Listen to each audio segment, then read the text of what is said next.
This computer, right, it's off. Okay. Okay, so we haven't got 3.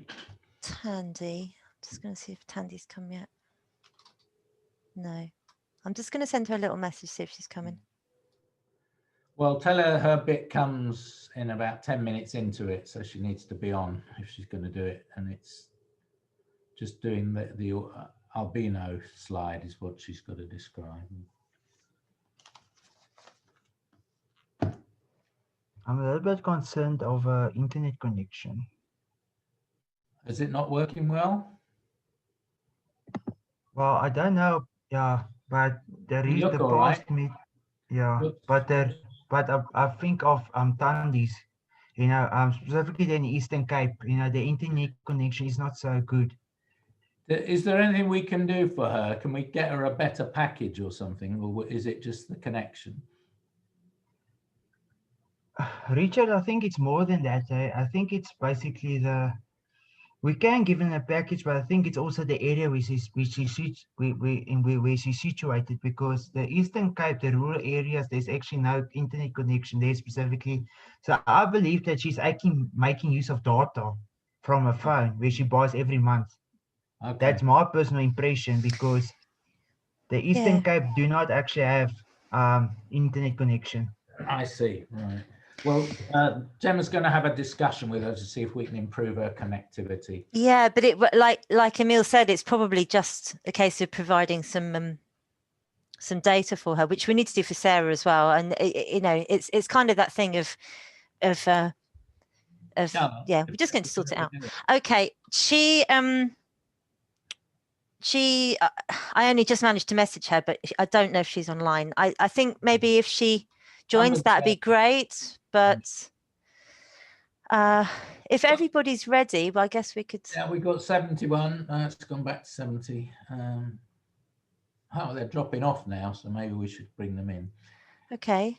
Is Adam, can you give us a thumbs up if Julia's if Norma's texting you? Start again. If Norma's captioning, okay, could you Adam, could you give us a thumbs up?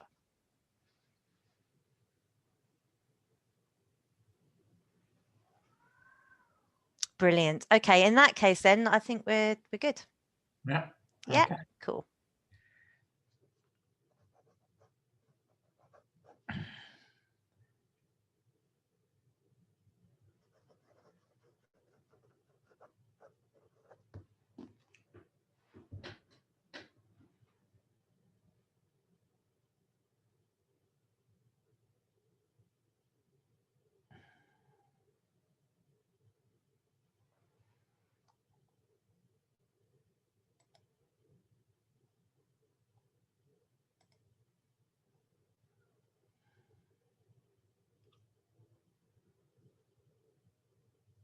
Still going up. I'll wait another minute just so we get as many people on as possible.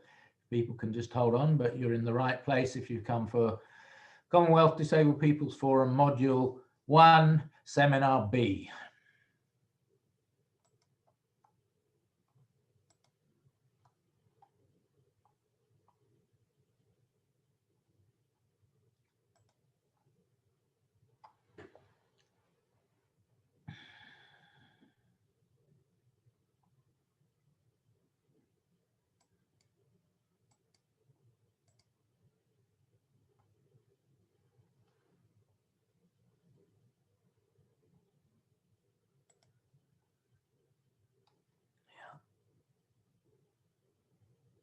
Good.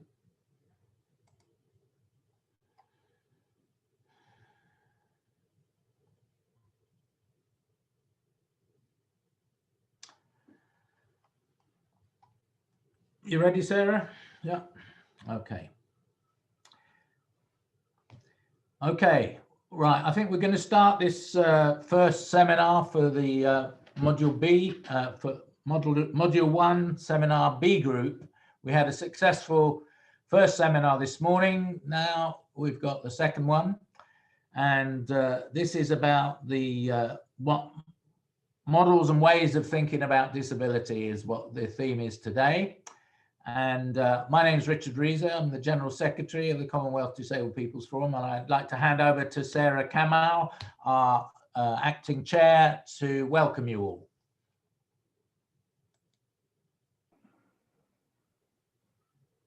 Thank you, Richard. As he has said, my name is Sarah Kamau from Kenya. I am the acting chair for the Commonwealth Disabled People's Forum. And I would like to welcome you very, very much for this online training course that you have registered to be a part of. I want to thank you for finding time to learn about the rights and issues of persons with disabilities, which will be shared in details during the course as you go along. This course will also shed light on the CRPD, the Convention on the Rights of Persons with Disabilities, and the Sustainable Development Goals, and how they impact on persons with disabilities. So it is going to build capacity on many people who are online training, and at the end of it all, we shall be able to have a more empowered fraternity of persons with disabilities, and even their organizations are going to be well empowered and well able to advocate and fight for the rights of persons with disability because of the knowledge that they're going to gain from this course. So I want to welcome you for this course, and urge you to stay on up to the end of the 14 modules that will be there online, and just hang in there regardless of the challenges that you may face because of online and internet connectivity and many other things. But I welcome you and thank you so much for finding and taking time to take this course. Thank you.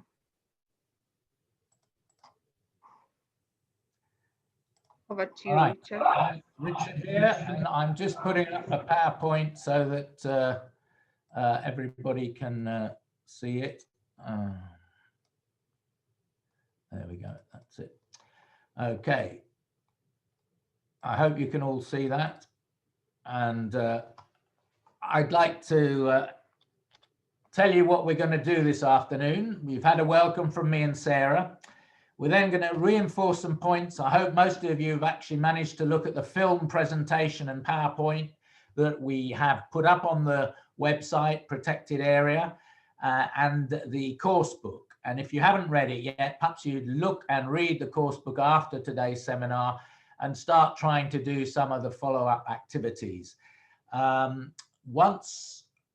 So that's where we'd expect you to be. I'm going to reinforce some points from the presentation around the traditional model of disability. We're then going to look at albinism as an issue of stigma, and look at a short soap film on albinism from Ghana, which is an attempt to use popular media to try and change attitudes, and we'll talk about how that works.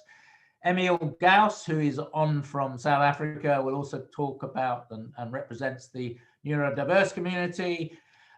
We'll talk about filicide, an example from Uganda, and also examples from around the world. We will then ask some questions about that and get you to answer the questions in the chat, and then Gemma will summarize what you're saying. And some people who are making interesting comments in the chat, we will ask you to come in and speak for a minute or two to all of us so that we begin to get to know each other and what you can say. We'll then look at 3 or 4, depending on how fast we're going through all of this, films, which explain, after I've explained the importance of that paradigm shift we talk about from the medical charity model to the social human rights model, how important that transformation is to disabled people. We've got 4 short films on that. We'll then talk to you about question and answers on that and go up until 10 minutes before the end. So there should be time for a lot of people to come in there. And then I've just got to finish up by telling you about the structure of the course and what's expected from you. So that's what we've got in store for the next 85 minutes or so. Okay, thanks very much. And I will now go on with the presentation. So you'll remember this slide from the presentation, but I wanted to go into it a little more deeply. This idea of the traditional model, which is very strong. And once you scratch beneath the surface in any society, wherever you are in the world, you will find these ideas of superstition, interpretation of nature, which depend on all-powerful deities or gods. Disabled people were sinners, were figures of fun or freaks. We were often seen as evil or seeking to get our revenge. Many of the world's religions have reinforced these ideas with the idea of reincarnation and karma in Hinduism and Buddhism, the ideas in Islam of that we have to be treated with charity, which obviously others us from other people rather than just being part of the society as a whole. The Christian idea that we are penitent sinners, that we have created sin or someone has created sin and therefore we have to be cured by a miracle or something like that. Miracles are few and far between, and if the 1,000 million disabled people in the world waited for miracles to have equality, I think we'll be waiting forever. I'm not saying they never have happened, but the point is we can't live our lives waiting for such things. We have to change the world so that we can be accepted as who we are. And these old ideas are recycled over and over again in the mass media, in stories we tell children, and so on. I remember a few years ago, I was doing some training in Russia. I was talking about this, and I was in a classroom of 5 and 6 year olds, and they started talking about Baba Ya. And I said, who is Baba Ya? And they said, oh, well, she's a woman we frighten children with. And I said, well, who is she? She's old, bent over, and she can hardly see. I said, oh, so you're frightening children with a disabled person. Oh, that's really useful thing to do. So they feel that we're not really part of humanity. And this idea of seeing us as different, as useless eaters, of people with not worthy of life, as a race danger, wasn't just something that was seen by the Nazis in Germany during the 1930s. It had started much earlier with the whole movement of eugenics, which swept across the whole of Europe, Scandinavia, Canada, and United States, Australia, New Zealand, Japan. The whole world really was affected by this. And then in Russia, we also had this idea of defectology. So we have a very wide range of approaches to difference that we can see. We don't have time to go into the whole of the history of that. If people are interested, there's a lot of material on the ukdhm.org history website, if you're interested in going more into that history. Just a snapshot then, these three witches, 1630 in Oxford in England, were hung because they had proved positive for witchcraft, and some of the evidence that was brought at their trial was that they were disabled because they had associated with the devil. And the same was used for mothers who gave birth to disabled children. Or take this slide of Holland in about 1600. Now Holland, the Dutch were in the first wave of European empire building, going out and stealing other people's land and resources, brought back a lot of wealth, but they also brought back a bacteria called leprosy. There was no resistance. And so by this time, about 10% of the Dutch population had got this. And they said, well, these people have been cursed. They've been punished by God. They are penitent sinners. We will take away all their worldly goods, give it to the state, and the rest of the population will get their reward in the next life by giving them alms. That's charity. Or take this old Greek myth of Hephaestus, who you can see there riding on this donkey with a club foot so he couldn't walk. But Hephaestus was not like the other gods who lived on Mount Olympus and did very little except enjoy themselves. He was put to work as a blacksmith. And when he fell in love with Aphrodite, the other gods got really annoyed with him because, of course, as we all know, another stereotype is disabled people are perpetual children and incapable of adult relationships. Here's another one.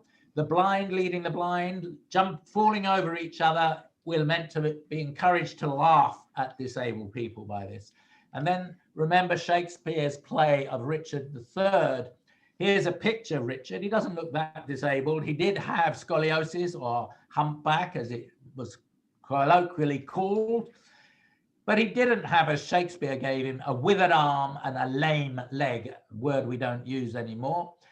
because we know that because his skeleton was dug up 6 years ago in a Leicestershire car park, and it found, yes, he had scoliosis, but he had huge upper body development, so he could wield a broadsword from a horse, but he didn't have the other things that the Tudors gave him. And this was because they'd taken his throne away, so they used this as propaganda against him. So these ideas of disability are in Western history, in all histories. And of course, most of the Commonwealth was brought into the British education style system, and these ideas were spread through the literature and other things that we put forward, as well as there being local folklore and witch doctory and other things. So for instance, the first slide here, Taboo in Action, shows a number of people around the world, from Human Rights Watch report on shackling people with psychosocial disabilities. And here's an example of Maliki, a boy with intellectual disability chained to a pole in Tanzania. Or over here in Kenya, Agnes Mutemi discovered that her firstborn daughter was mentally ill and was denied access to all the services that other children got to. And it took a long time for her to realize that this was all based on myth and folklore, and stand up and fight for the rights of her daughter. Richard, please could you slow down a little? Thank you. Indian mythology, we can find the same things in the Hindu books, the Mahabharata, which showed mainly disabled people in a negative light. Dhirishtra, the blind king who had to step down. He was a good king, but he was blind, so he wasn't able to be a king. But then occasionally we had people like Ashtabharakra, who we can see here on the right, who had a very different form of body to most people, but he was allowed to be a king. So mythology is not always in one direction. So I'll bring Emil in now, who will talk about this slide, if I may, which he will explain to you. Emil. Thank you, Richard. Yeah. And good afternoon, everyone. I hope everyone is well. My name is Emil, and I represent neurodiversity on the CDPF, and I'm quite fortunate to see so many South Africans here on this meeting. I am a self-advocate from South Africa, and I'm concerned about the filicide killings of disabled children by their relatives. This thinking comes from the false ideas, from myth to folklore. As you will see on this slide, that this is basically a summary taken from an article that is in your course pack. The article's name is "It Takes a Village to Kill a Child." And in this article, it elaborates on 4 different challenges the country like Uganda experienced, with the 5th, which is the resolution. But just to name, or to mention rather, the challenges in short. The first challenge is that disabled children are socially outcast and likely to be denied healthcare in Uganda. Unfortunately, these children, according to the article, are not likely to go into school, and due to the perceptions of family members and the society, these children will be hidden away behind locked doors. The second challenge is that specialist medical services are in short supply despite the rocking economic growth. Now, Uganda is one of the success cases in Africa, as there are few people that live under the poverty line. And there's cleaner drinking water, but there is a need for specialized medical services. The third challenge is that the pandemic has caused many hurdles and a spike of sexual and other abuse. Now, I think the recent COVID-19 pandemic has elaborated on this, not only in Uganda, but the rest of Africa. One of the challenges is that transport and food were difficult to access. And unfortunately, the sexual abuse cases has risen. The 4th official challenge is the mercy killings of disabled children. Just to provide you a brief definition of this, is that this is the practice where parents abandon their children in the bush or violently end their lives. Due to the perceptions of society and by the telling of friends and family members, these parents are desperate, and as such they will end their children's lives by throwing their children down the communal pit, or withhold medicine to treat them, or poison them.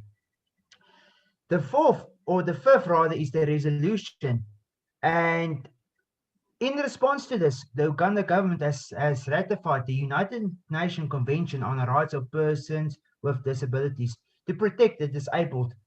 But these public declarations chalk up almost nothing of the lives of parents fighting to keep their children alive. And unfortunately, these children are locked away, and the workers are committed in helping them. Thank you. Thank you, Emil. I wonder, Sarah, if you'd like to do this next one, because unless Tandy is on, talk about albinism. Can you do that, Sarah?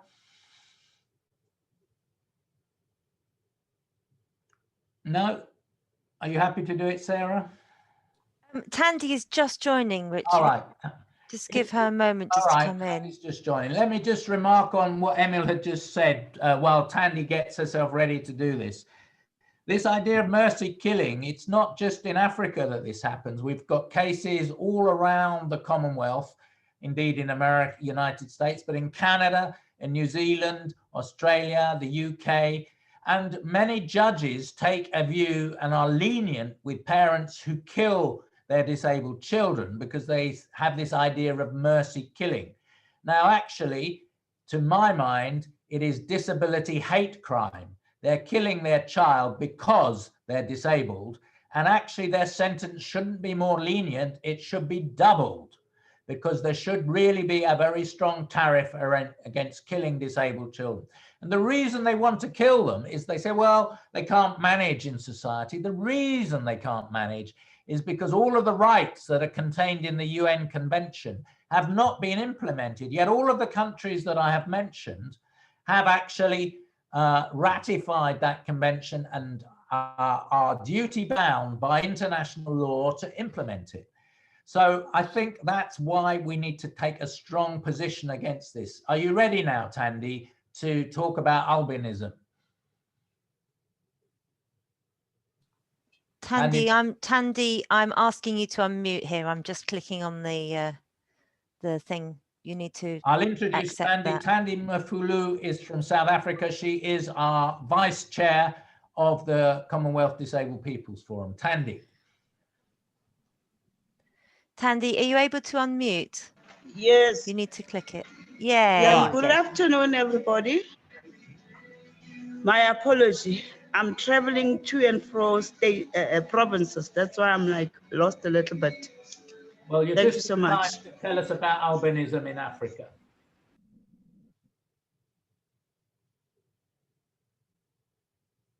Hi, Tandy.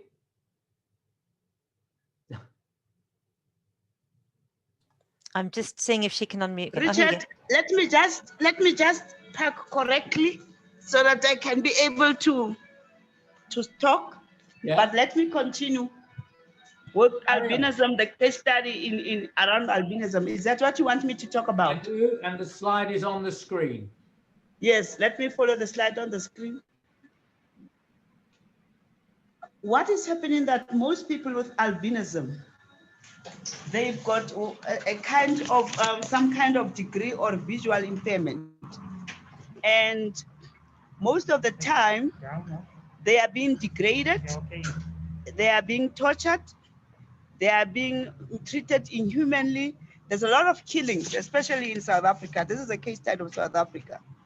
And then 29 countries across Africa as a whole, including Ghana. People with albinism are really ritually banished, attacked, or accused of witchcraft. Also, their graves, there's also challenges when it to grave. Other people believe that they disappear, they cannot be buried. people, they do trafficking with their body parts. Others believe that they can be rich. Others believe that they'll be successful in election. Can you go to the next slide, please? Well, we've just got that one on this. We're not doing the whole thing. Now we're going to show the film now, and then we'll discuss it. Problem. Next slide, Richard. No, we haven't got the whole slideshow. We just had that one. And if you want to say a bit more, you can, but there's only that slide. And then we've got the film coming up now from Ghana. Do you want to say a bit more? Think about it and maybe come back at the end of the film, all right? So this is a soap episode from Ghana. A kitchen. Somebody puts a pot on the stove and turns on the gas. Then she starts to wash up. Mommy! We are here! Baby girl! Wow!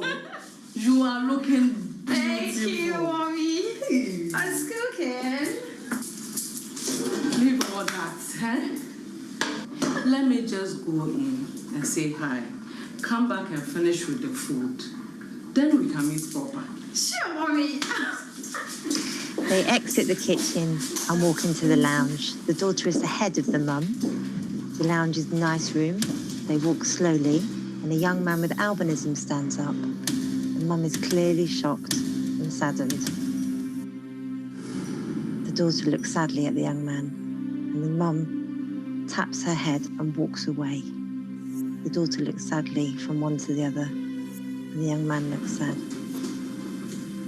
The daughter goes to follow the mum out of the room.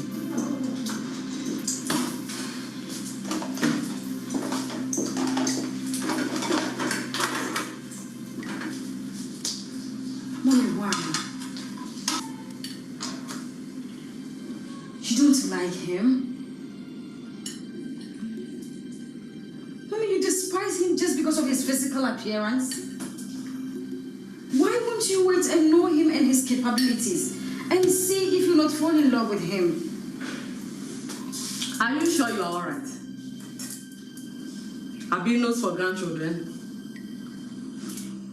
Really? A man enters the room. What is going on here when we should be hosting a guest? Sammy, is he not here?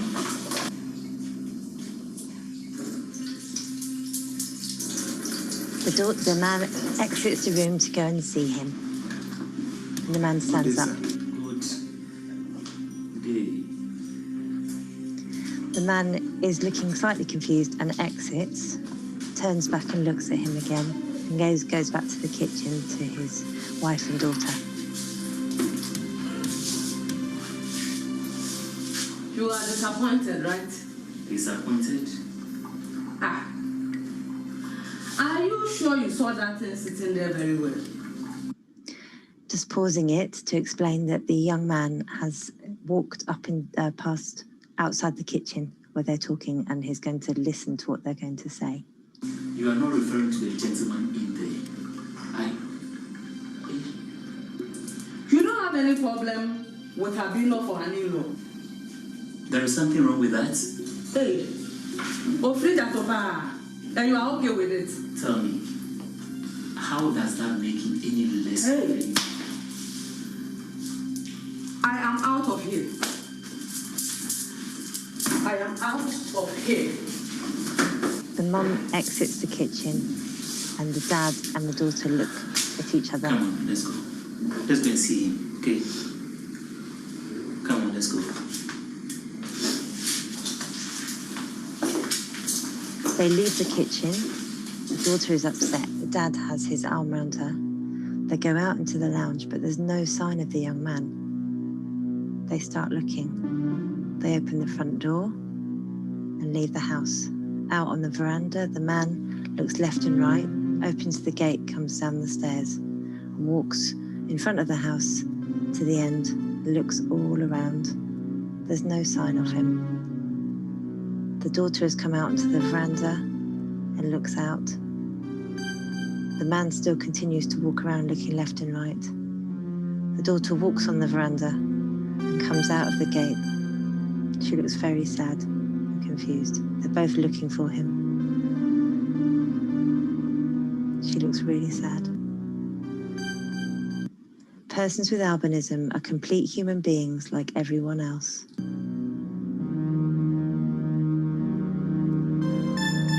They only have a different skin colour. But that does not make them less of humans. Love all.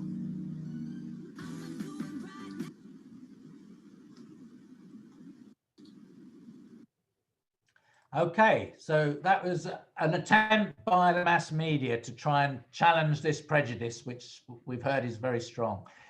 We're now going to ask you some questions. We'd like to think about these. We did send them out yesterday, so you had a chance to think about them. What measures should government take to end such practices?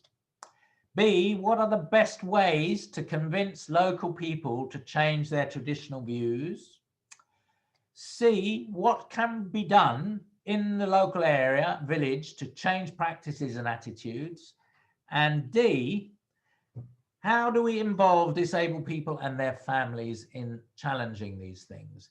So now I'd like all of you to think about this and put a response and say whether it's A, B, C, or D to one of these into the chat.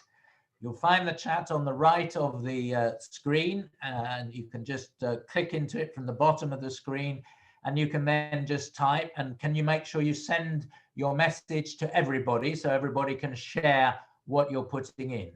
And Gemma, in a minute, will look at what you're putting in and put back to me, the four of us, what you're saying, and we'll come up with some answers, and then we may ask some of you to come in. Okay, Gemma, is there some stuff coming up in the chat, please?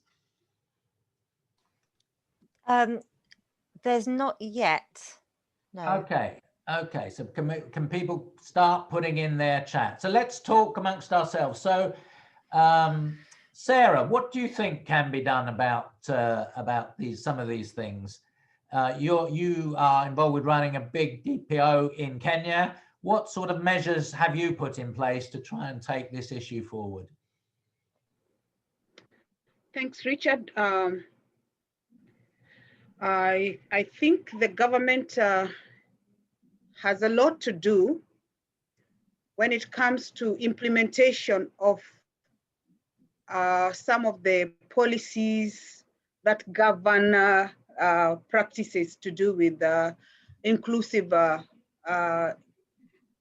development, and especially more so bringing persons with disabilities on board. So governments, in as much as have put those structures and policies in place, they need to assist persons with disabilities themselves to be able to actualize some of the things that they have put in place. And also, I think for persons with disabilities themselves, there is need for them to be vigilant, to know what is there for them, so that they can also put and hold those governments to task to be able to ensure that their rights are also given to them. I think even families should be able to help persons with disabilities within their homes to understand that they are people like anybody else and that they can fit in the society as well. Thank you. Tandy, as you introduced us to this, have you got some suggestions from South Africa, where you're also involved with a big DPO, about how we can tackle some of these issues? Are you on, Tandy? Yes, Richard. One of the first things that I believe needs to happen in South Africa, issues of disability, it's part there, included in the constitution of the country. Mm-hmm. Number two, they say charity begins at home. We need to educate, raise awareness amongst the families, among the household.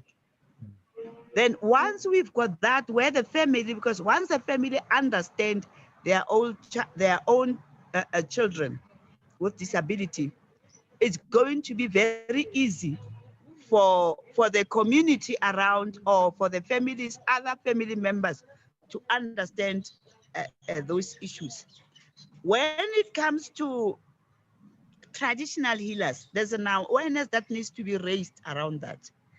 If we don't do that, where you can start with your immediate person, because once you start immediately with your immediate person, the rest, it will flow. So we need to look at that. And the government of the country, they also need, they sign a lot of protocols, but at the end of them, when it comes to implementation, they don't do that.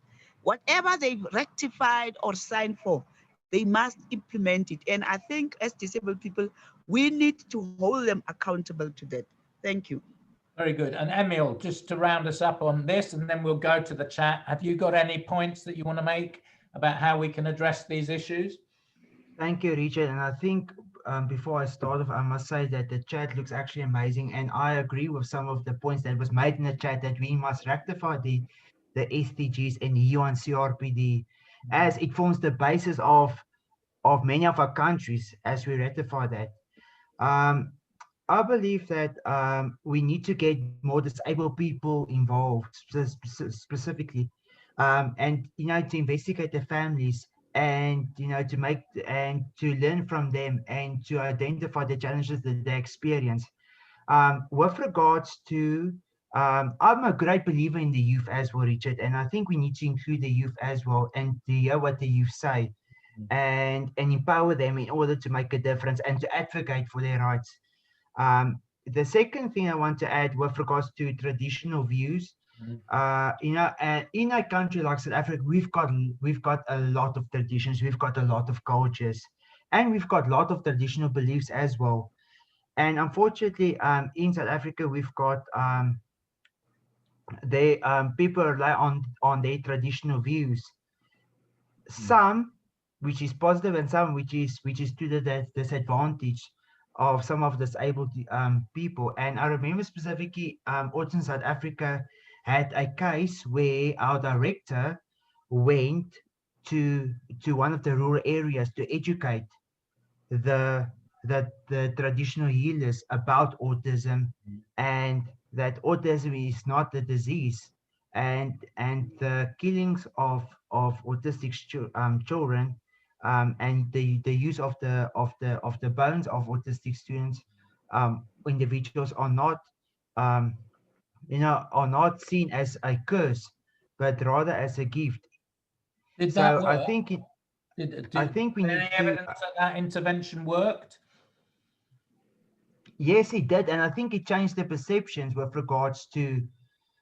It changed the perceptions of those of this area specifically, and due to that, they were educated, and I think it led to awareness, general awareness that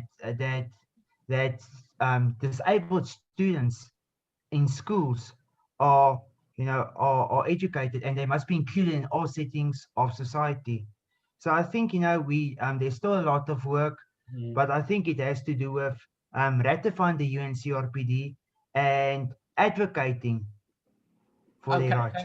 Thank you, Emil. Right, Gemma, can you give us some of the more interesting ideas from the chat, but maybe particularly from beyond Africa, but also within Africa? We've got people from other areas. Okay, there's a lot of things that have suddenly started coming in very fast.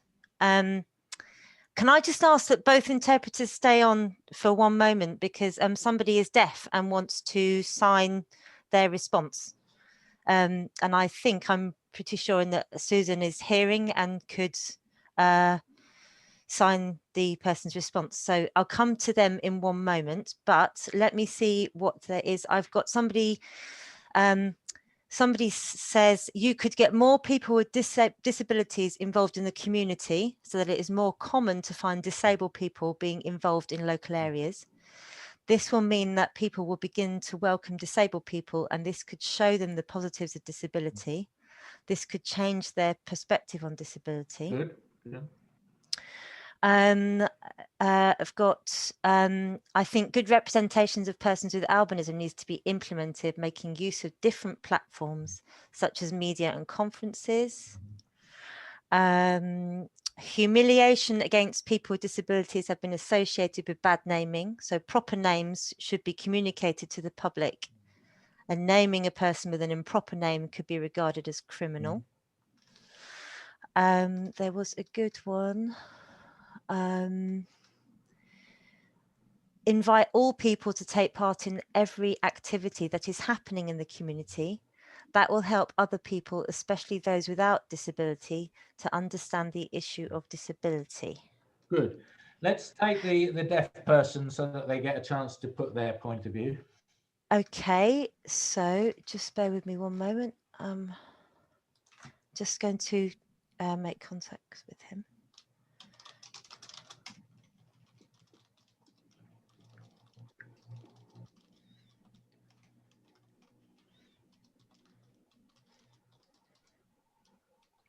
I'm just messaging him to see if he's okay to put his video on, and now I need to find him in the list and ask him that. Just bear with me, everybody, please. Well, access is never easy. So I'm asking my man to put his video on.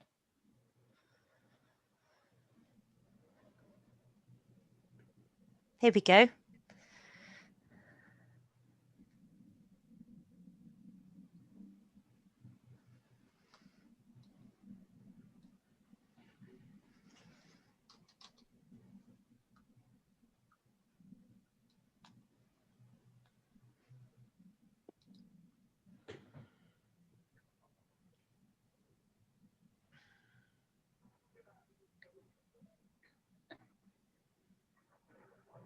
I'll be using American Sign Language, but okay.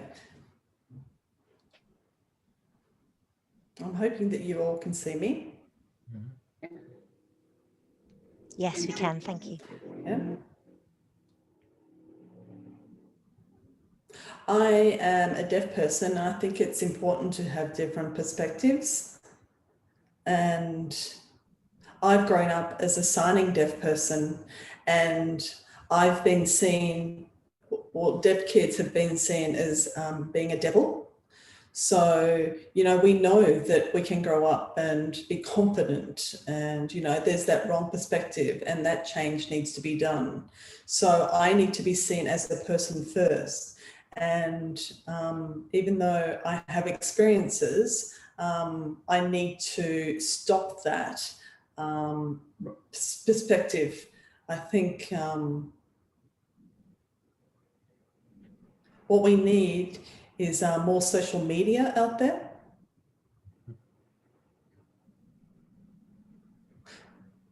Sorry, could you just repeat that again?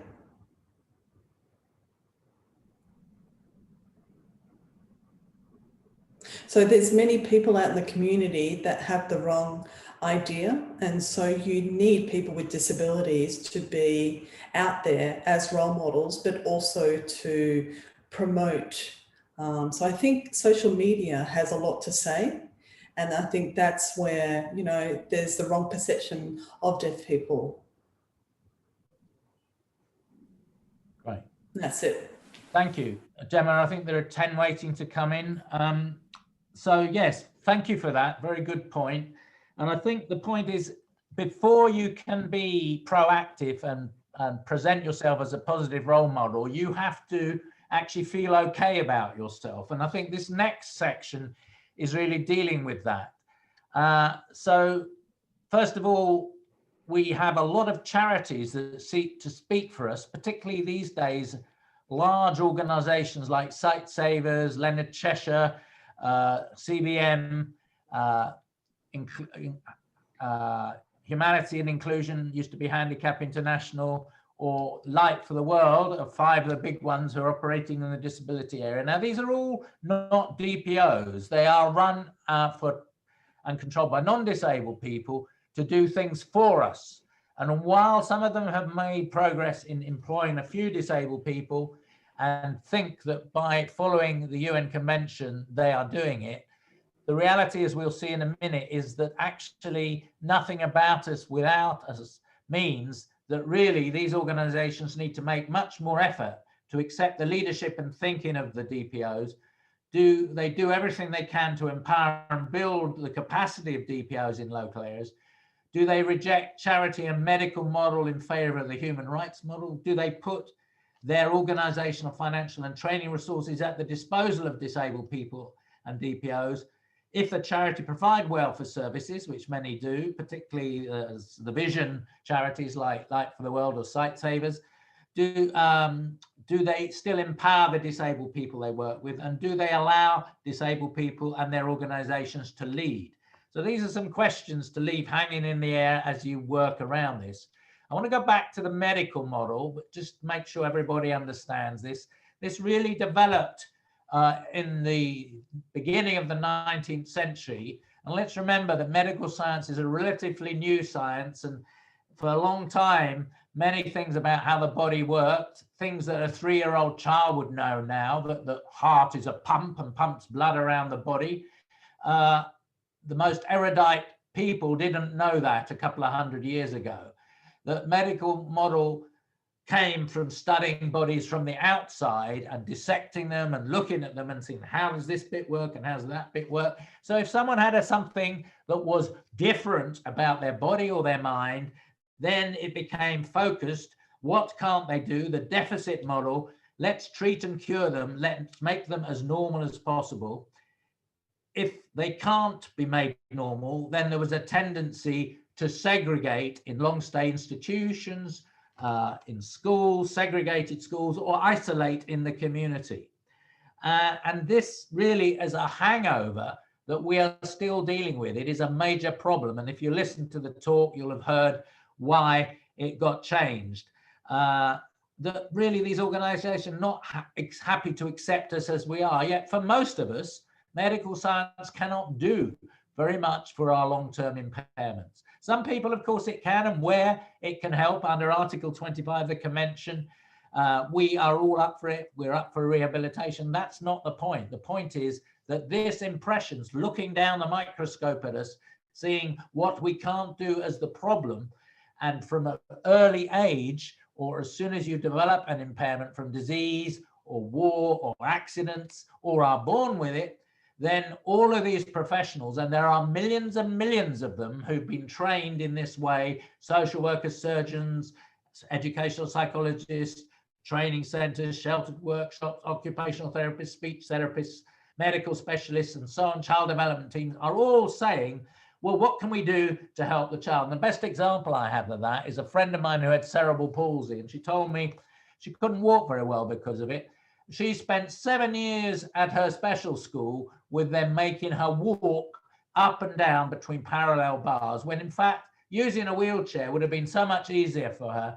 But there was this idea that she had to be made as normal as possible. That isn't where we're coming from now. We are coming from a different place. We're saying that is not our major problem. Our major problem is the structures within society beyond us as a person, lack of useful education, inaccessible environment, devaluing us, prejudice, inaccessible transport, inaccessible information, medical model and charity beliefs, even traditional beliefs, poverty, and we know that 80% of disabled people in the low-income South are living in poverty, segregated services, discrimination in employment, which then leads to more poverty and leads to most disabled people having very precarious work, and we'll be looking at work in Module 5. So let's go on to that then.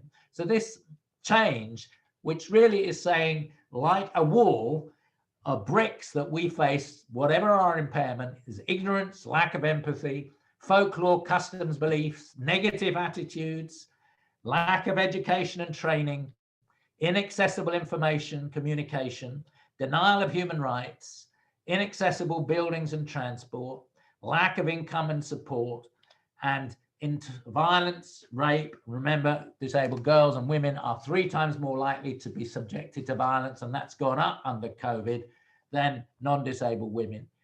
This is the devaluation of us still going on, and the convention and human rights are saying this all has to stop, and your governments have signed up to making it stop. In a minute, we'll have a look at a film where this idea came from, The Wall, which says it in a very graphic way. But it's really important to understand, and I've done this with many people all around the world, And it's surprising, in every situation, people will always come up with the barriers if you get them off talking about what's wrong with you then. There isn't anything wrong with us. There's a great deal wrong with society and the barriers that it creates. And as soon as you unlock that in their thinking, whether they're disabled or professionals who have some say in our life, or families, people will come up with the barriers. So people know what the barriers are. And then you can start thinking about the solutions and come up with an action plan to address them.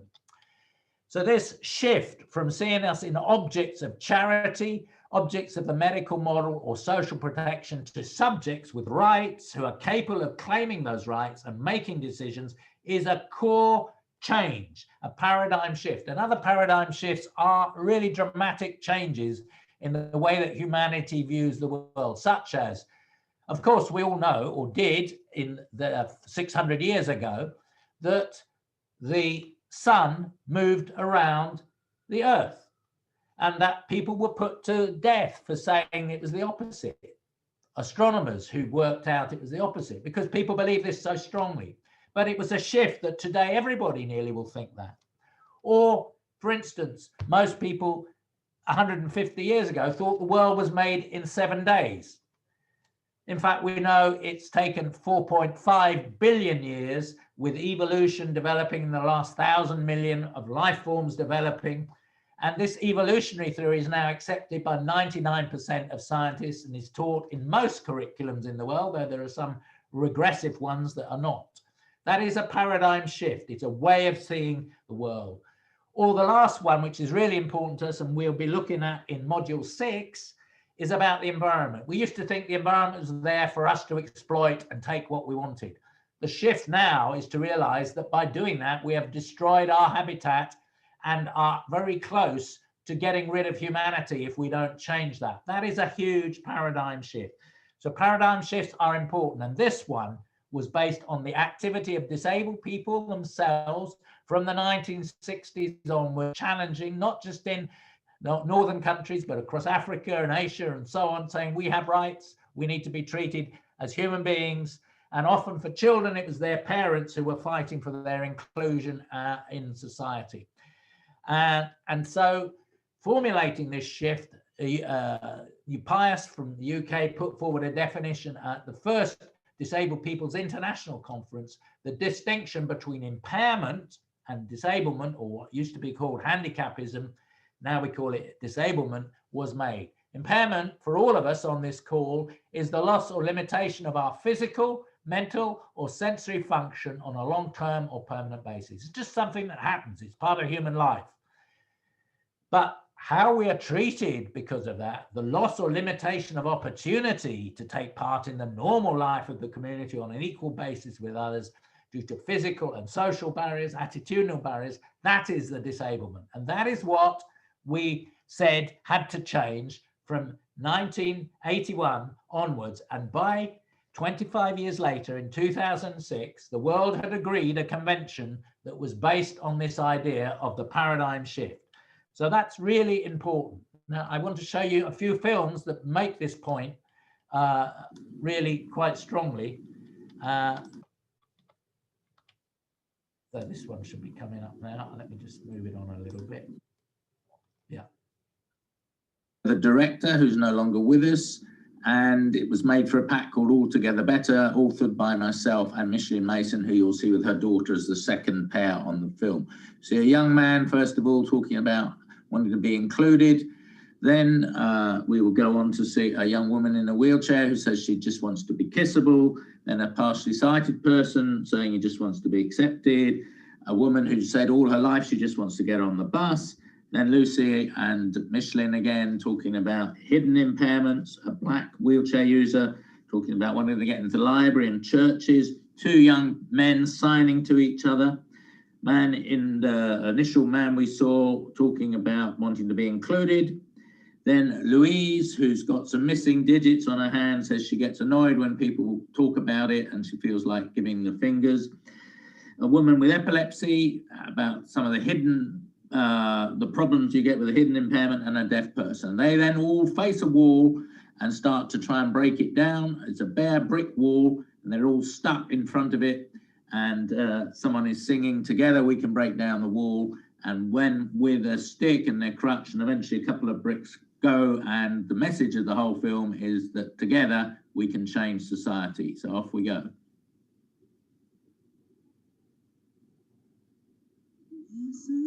remember when I was quite young, I was out on Guy Fawkes night with some friends, and someone stopped me and gave me some money because they thought I was a guy.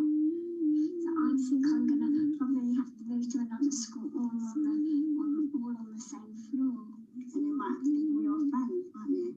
What do you think about that? I think it's terrible.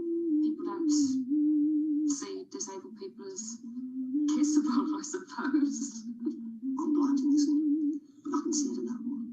All I've ever wanted to do is travel on public transport, and some people have disabilities that are hidden, like say, migraine or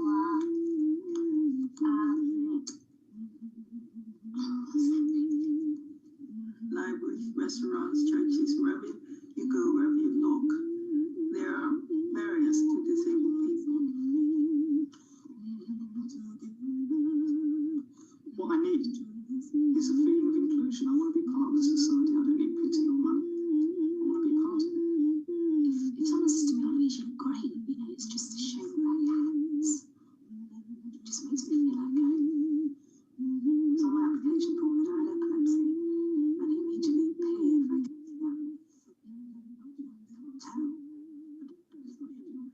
kind of wrong. I listen to my eyes. I hear everything of such things.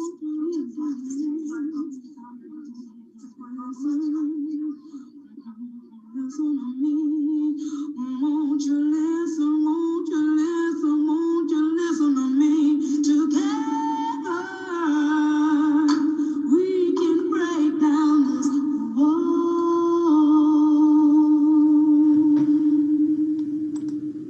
So a powerful film there. The next one is from the UK Disability History Month and the National Disability Arts campaign, which has set up an archive of all the resources that they produced around this issue. And it's a little cartoon. I'm just see where it starts. That's about here, I think. Yeah. Okay, let's go. Social model definition. According to the medical model of disability, the word disabled means less able. Less able to achieve your potential, less able to have meaningful relationships, less able to play an active part in the world around you, and that this is just your bad luck. This outdated view of the world puts the responsibility of overcoming disabling barriers on the person with an impairment. But this idea is changing. The more modern social model of disability says that a person doesn't have a disability, that they are disabled. They're disabled by society. It is the attitudes and physical barriers imposed on them by society that prevents them from achieving their potential. The social model was developed by disabled people and their allies to help them take action against discrimination and to empower people to find solutions, remove barriers, and campaign together for equality and human rights. They showed how people with lots of different impairments face many of the same problems. These disabling barriers include prejudiced opinions and attitudes, restricted access, and people being systematically excluded. The social model looks for the ways that society can be planned and organised in order to provide accessibility, independence, and opportunity in a way that enables people rather than disables them. What we learn from the social model of disability is that disability is a social construct created by social barriers, barriers which can be eliminated. We learn that it is the responsibility of government, public spaces, businesses, and individual people to make the changes to increase the access and build a more equal society where everyone has the opportunity to reach their full potential.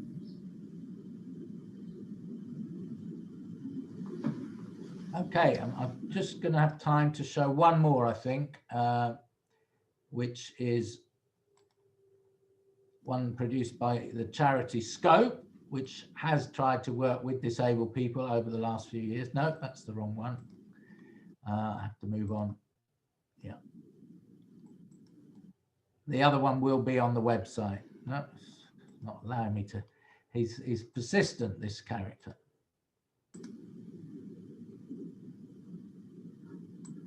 Richard, could you mute yourself while it's playing?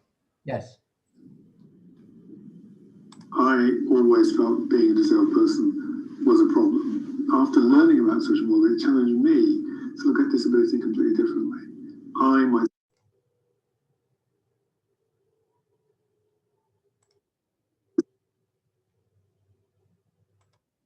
myself was able to gain some confidence and self-esteem. Social model basically says we are people with impairments, and those impairments clearly have an impact on how we live our lives. But the impairments are not the things which disable us. I'm disabled by the world around me, and if the world was more accessible, I would be less disabled, and then I would just be left with my impairment, i.e. what doesn't work. It's not that my legs don't work that's disabling me, it's the fact that if I want to, if I'm on a flat surface, I can wheel around fine, I'm wonderfully happy. It's only when I come up to a flight of stairs.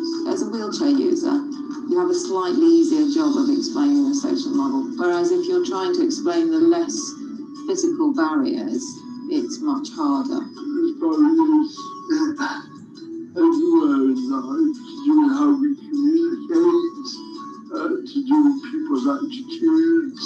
Discovering the social model actually was a massive liberation on another level. Yeah, I was being treated differently, and no, it wasn't me being deficient, it was everybody else's social anxieties that were being projected onto me. The blame for you not fitting in is no longer on your shoulders. Suddenly, my disability is out there and not in here.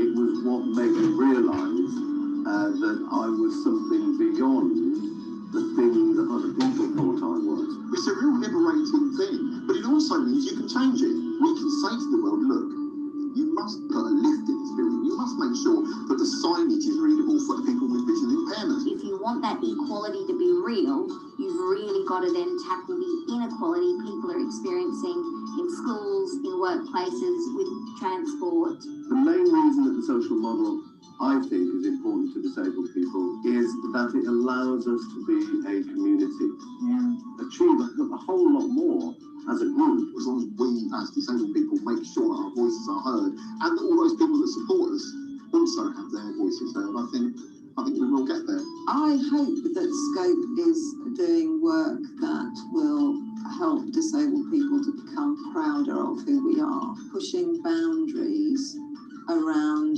who can be included and where. Come the glorious day, if ever came, where all those barriers went, it would just be people with impairment. It wouldn't be disabled people anymore. Okay. So 3 questions then again, we'll talk amongst ourselves while you get a chance to put these in the chat. So E, why is the paradigm shift so important to disabled people personally? F, how can we use this change in perspective to self-organize? And G, how does this change in perspective help us to challenge disableism in our countries? And I'll talk to the other speakers who are on, Emil, Tandy and Sarah first. Do you think it's really important that people understand that whether they are disabled or visually impaired or have a learning difficulty, are neurodiverse, that they have more in common with other disabled people and therefore can find common cause together? Do you think that's something that can unite us, as was said in the film? Who would like to come in on that? This is Sarah from from Kenya. Yeah. And I think, yes, persons with disabilities are affected the same way, regardless of the type of disability that they have. So this paradigm shift is important because it brings out the importance of having these disabilities taken into consideration at all levels. And therefore, starting from home where these children are first born, starting from even the institutions where these children are in, and moving on to later stages in life, it is important for perceptives and conceptions about disability to change and to be embraced for all types of disability, I think. Thank you, Sarah. Tandy, have you got something to add on that? Yes, thank you, Richard. It was not allowing me to unmute. Look, when you talk about paradigm shift, we talk about mindset, changing your mindset. And for us as people with disability, we need to change our mindset. We should not allow the society to dictate what needs to happen about us. We need to guide the society. That's a paradigm shift. So it means we need to develop ourselves, we need to raise awareness, we need to empower other people with disabilities so that they can be able to talk about themselves. And once that is done, it's easier to change the mindset of the society. It's easier to challenge the mindset of government. It's easier to do what we want to do the way we want it. So for me, it's very important personally. Thank you. And how do we organize ourselves?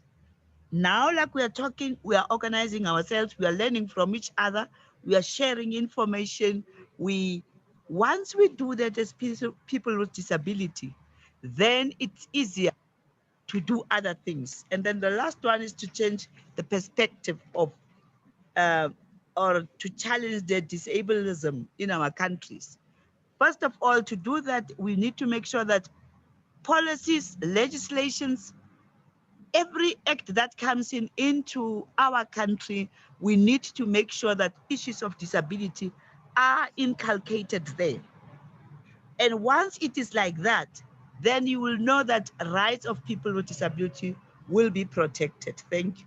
Thank you. I'll go now to the chat. I'll bring you in at towards the end, Emil, but let's see what's being said in the chat, please, Gemma. Okay, G, people now realise that society is at fault, not the disabled people. Oh, it keeps moving. It's really hard to read it. There's so much coming in. This means that people will be willing to allow change aspects of society to provide inclusion for people with disabilities. The fact that disabled people are not seen as the one with the problem, we can challenge issue of equality surrounding many aspects of society, such as employment and schools and education. Sorry, I realised I went a bit fast there. Let me find another one. Somebody said, with regards to E, it is important as I, being a disabled person, cannot enjoy my constitutional rights unless this paradigm shift takes place. The paradigm shift allows me to be seen as a person, a human being. Who is that? Would they like to say a little bit more about this that? This person, I will ask them. I'm not going to non-Halana Ado Bakasasa from South Africa. Non-Halana, would you like to speak a bit more on that? I'm going to see if I can find you. I'm just asking you to unmute. Yes. Okay, you're unmuted. I am unmuted. Thank you. Am I audible? Yes, you are. Say a bit more about how your personhood is affected by this, please. For example, actually today, I went on a big rant out on social media speaking about employment. According to the Constitution, I actually have that right to get employment or the opportunity for employment and even education and so on. However, when employment adverts come out that are asking for disabled people to participate within them, a lot of the time they come out saying stuff like, We're looking for disabilities that are easy to accommodate, such as, and these are words I'm quoting from the post that I read, such as albinism and a dysfunctional limb. I don't even know what they mean by that, but that already tells me that that paradigm, the way of thinking, is saying to me that you're not even willing to find out if I'm qualified as a wheelchair user, if I've got the skills. And the funny thing is, the positions that were there were things like teacher assistants or admin. And I was really disappointed by the fact that in this day and age, even in South Africa, I have a right to apply for a job opportunity and be checked on actual merits if I can fulfill the duties. However, just because I'm a wheelchair user, I'm already disqualified from even partaking in this. Thank you. That sounds like you were being discriminated against, and it's very common. And what people do is take the legislation and then filter it through their old views, like that's being filtered through a sort of medical model view. The rights paradigm says we are all to be treated equally, and people have to make adjustments, reasonable adjustments, to make that happen. And one of the things we can all do from this, if you get this, really understanding this, is the rest of the world needs disability equality training where their prejudices are challenged by disabled people so that they have to rethink how they do things. Let's go back to the chat. Gemma, have you got some more for us? There's a good one for you here. It says, indulge less in self-stigma. And that's Queen in Zambia says that. There's one here.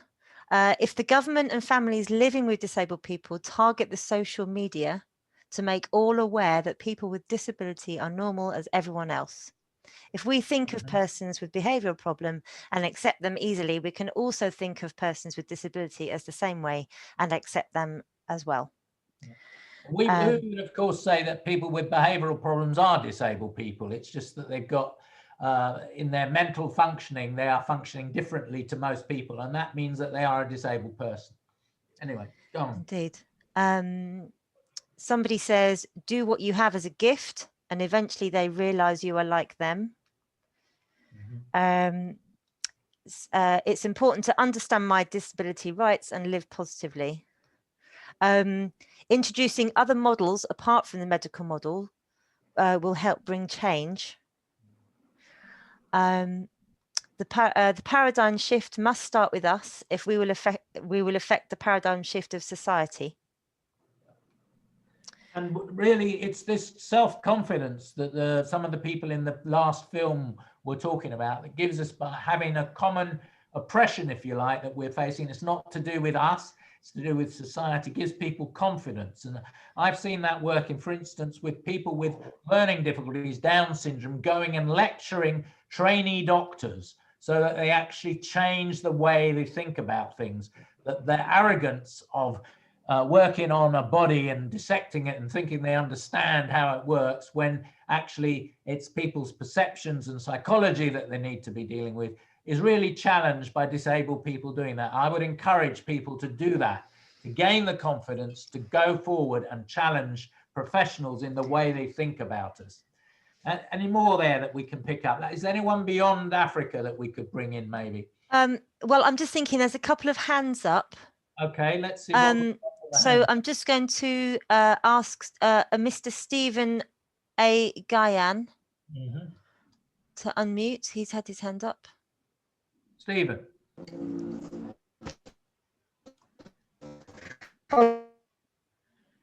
Hello. You're not very clear. No. Sound quality. Hello. Hello. Is it? Yeah. We can now hear you. Go ahead.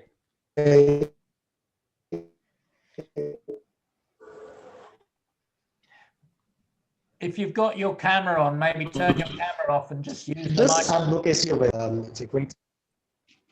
My camera is off.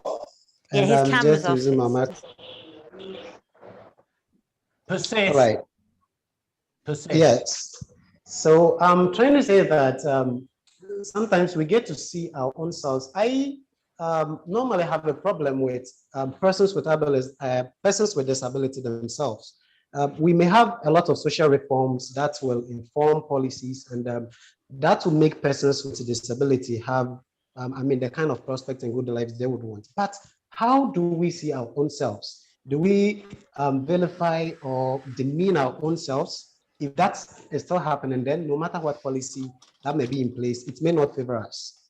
And that's my own take on that. That's good. And that's why I think we are so strongly in favor of self-organization of disabled people, of actually learning how each of us needs to communicate and giving people the space, particularly people who are non-verbal. Often said that, well, they can't be part of it, but we find ways of communicating with everybody if we give them time.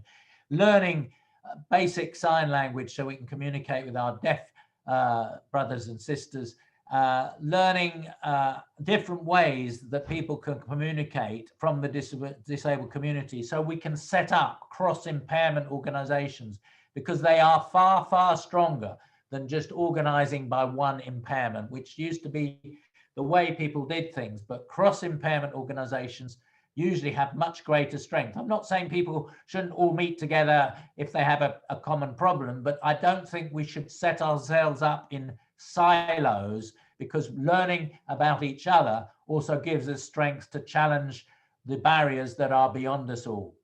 Have you got one or two more for us, Gemma? And then we'll need to wind up on what the course requires. Okay, got one here. With the knowledge gained, so this refers to question F. Yeah. With the knowledge gained, one can engage stakeholders on the need to utilize the social models to solving or addressing the challenges. So strategic advocacy is key. Very good. Okay, and one more. Okay, hold on. And I'm going to come to you then, Emil, before I go on to the last thing. So if you have a couple of points you want to say after this last contribution. It's I'm trying to find one that's it's a multi-sectoral approach working to improve the equalization of opportunities and social inclusion of people. I'm going to read that again. This is for question F. It is a multi-sectoral approach working to improve the equalization of opportunities and social inclusion of people. Okay, brilliant. Okay, well, thank you for all of that. Emil, do you have any thoughts after hearing all of that that you would like to add from the neurodiverse community? Thank you, Richard, and I agree with all of the comments. And I'm so proud to actually participate in this, because we've got strong advocates in the school.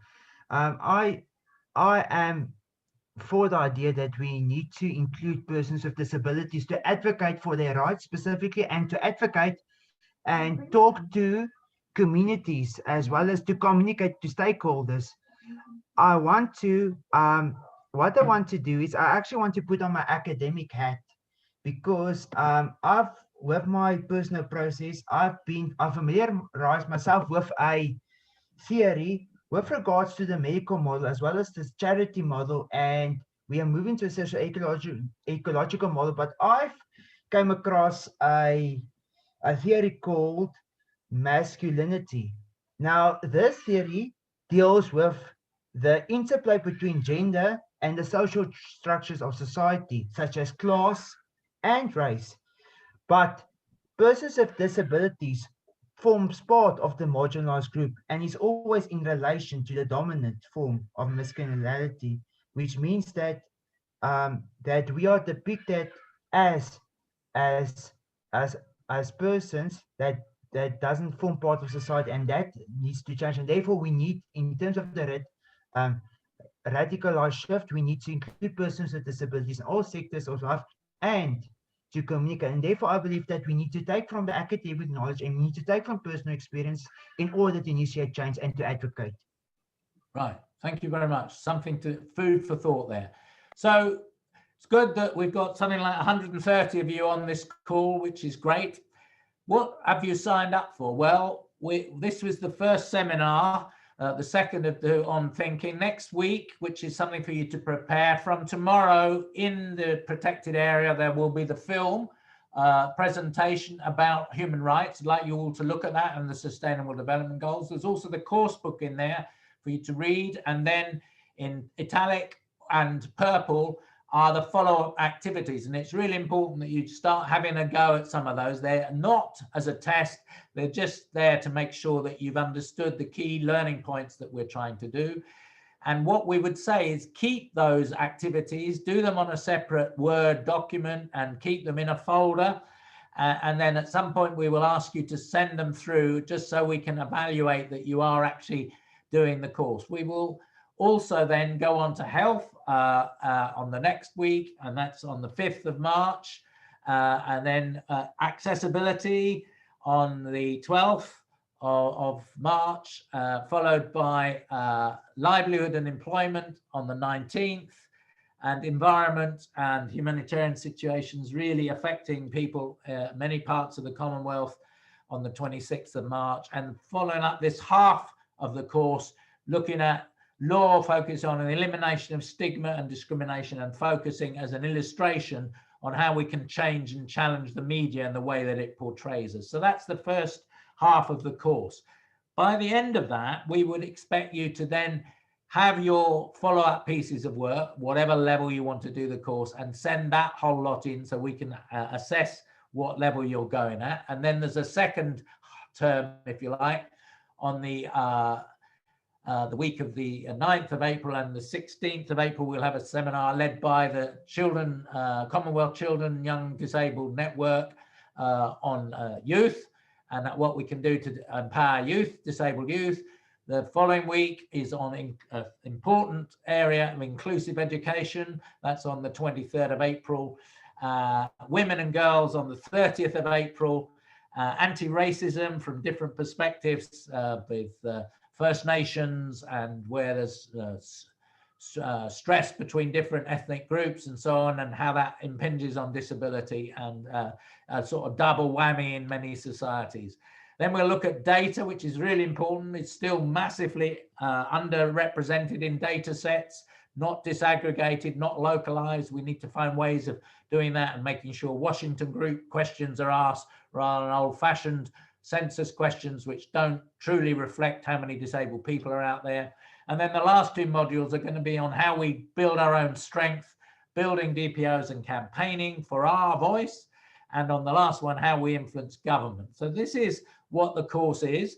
It's an introductory course, but we think it will get a lot of people moving, both to activism and to understanding it. We will accredit each module by requiring you to view the presentation, and we can tell if people have been into the password protected area, so we'll know if you've been in each week to look at it. Reading the chapter, I would suggest download the Word versions of the course book, so you don't have to keep going into the protected area, but you'll have it on your computer so you can read it whenever you want. And then we would like people to complete at least 3 of the purple modules, follow-up activities in each of those. And all work on the first half we need to have in by the 11th of April so that we can actually assess it. And for the second modules 8 to 14 by the 8th of June. What do we mean by accreditation? We are not a university. We're not providing academic accreditation. We are looking at 4 levels that you have actually understood this course at different levels, and we will provide you with a certificate at whatever level we think you have engaged on it. So the basic is that you have to attend 10 out of 14 of the presentations and the seminars, and complete the follow-up work for 10 modules, at least 1 to 3 pieces. To get intermediate, it's slightly more, 12 out of 14, and still doing the follow-up work, 2 pieces at least for 10 modules. For the more advanced, it's 12 out of 14 again, modules and seminars, and 3 follow-up pieces. And then if you really want to go to town, and this is not limited to academic ability, it's your effort and how much you want to put in on it.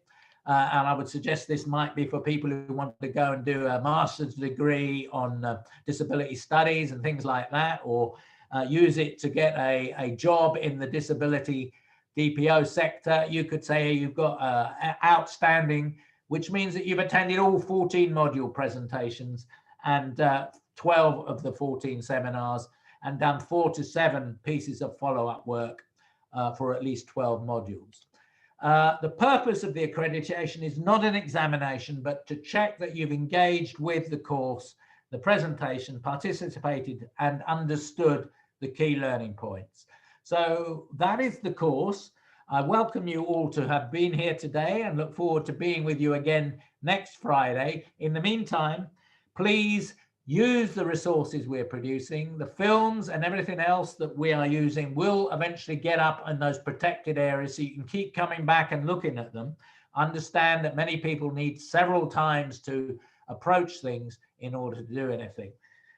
We've got a few minutes now. Are there any points people want to put into the chat about the course and how it's going to actually work? I'll give you a moment to do that if you want to ask any questions on that. I can come out of this now so I can see you all. Okay. Are there any points that people are making in the chat about this that we want to ask?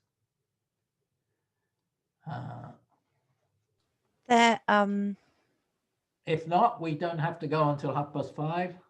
If you just want to remind people how to get into the website, I think right now the website, use the letter. Yes, the letters you've had. One gave you a specific